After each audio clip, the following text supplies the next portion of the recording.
how to find privacy settings on Roblox mobile. Hello guys, in today's video I'm gonna show you how to find privacy settings on Roblox mobile. First thing, go to Roblox and now click these 3 points here in the bottom corner and then click settings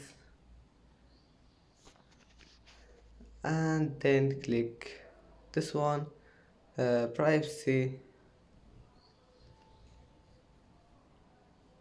and after you click on it you can manage here anything you want. Here you can find privacy settings, of course, and that's how to find privacy settings on Roblox mobile. And that's it for today's video. If you like this video, please don't forget to like and don't forget to subscribe, and thank you for watching this video. See you in the next video.